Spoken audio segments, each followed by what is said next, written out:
Greetings of the day, everyone. This is Tanaka Blessmore Mandofa, and you are watching Global Campus Hub. Let's take a look at the headlines.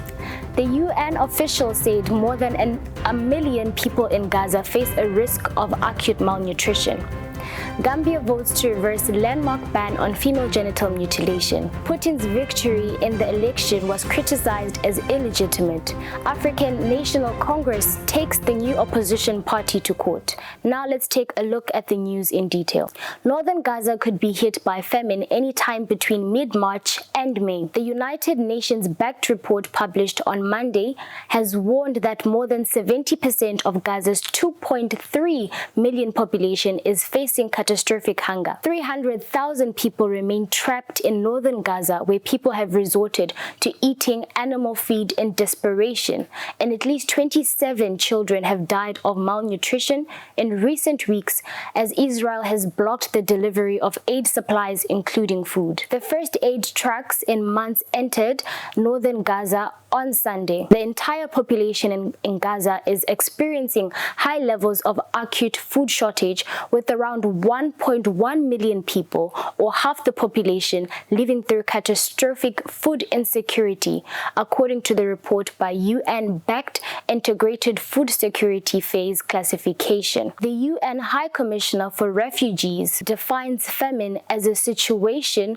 where a substantial proportion of the population of an area is unable to access adequate food, resulting in widespread acute malnutrition and loss of life by starvation and disease. Acute food insecurity refers to when individuals' inability to consume enough food places their lives and livelihood in immediate danger. The IPC report has also suggested restoring humanitarian access to the entire Gaza Strip alongside the restoration of health and nutrition. It added specific solutions, including the provision of ready-to-use formula for the non-breastfed infants and complementary micronutrient supplements for young children, pregnant women, and the elderly. Gambia has taken steps towards lifting a ban on female circumcision, a move that could make it the first country in the world to reverse legal protections against the practice for millions of women and girls. Politicians in the West African nations parliament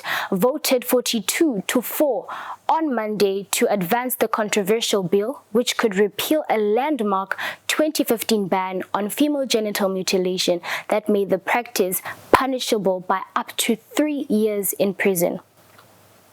Almema Gibba, the legislator who introduced the bill, argued that the ban violated citizens' right to practice their culture and religion, but activists and right organizations say the proposed legislation reverses years of progress and risks damaging the country's human rights record.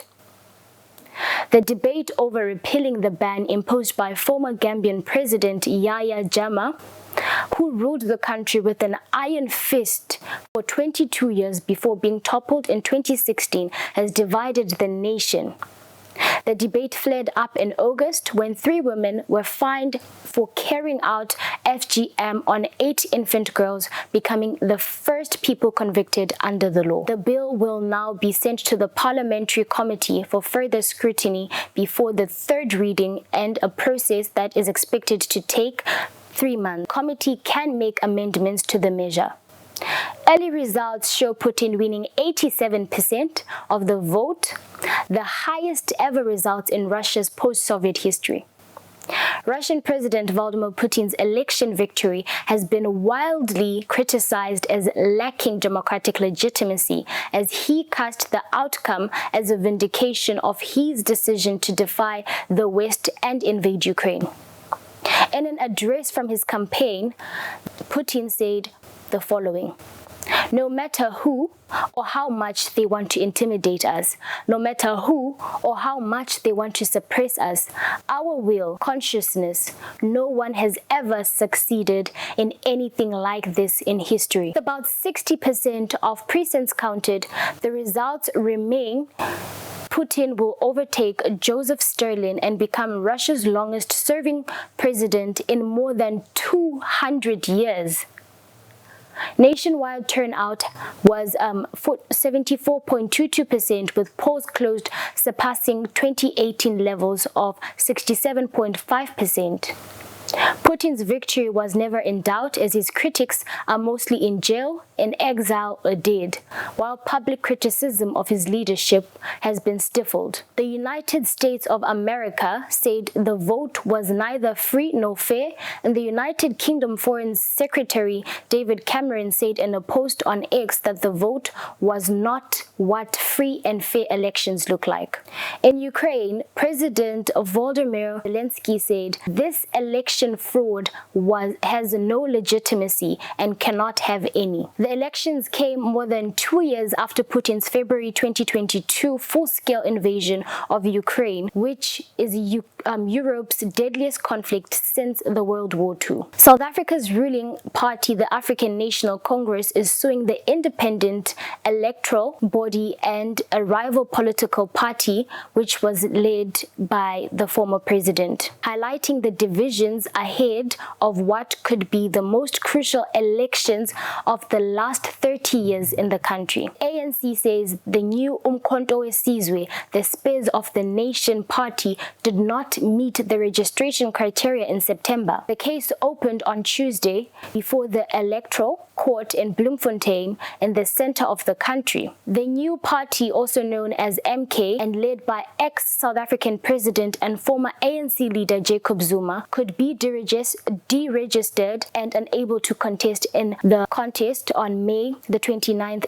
national elections. MK officials said they would not accept being disqualified, and one of them even threatened civil war. Zuma was forced out of South Africa's leadership in 2018 following corruption allegations and is currently on trial for corruption, although that case has faced long delays. He has been extremely critical, the ANC, and his successor, the current president of South Africa, President Cyril Ramaphosa. According to the latest poll conducted in February, MK could become South Africa's third party after its first national elections, with the significant support in Zuma's home province of KwaZulu-Natal, where it is expected to gain ground. The ANC has denied the legal action as a reaction to the political threat posed by MK and Zuma. Thank you so much for watching, and please don't forget to like, share, and subscribe to our channel, which is Global Campus Hub.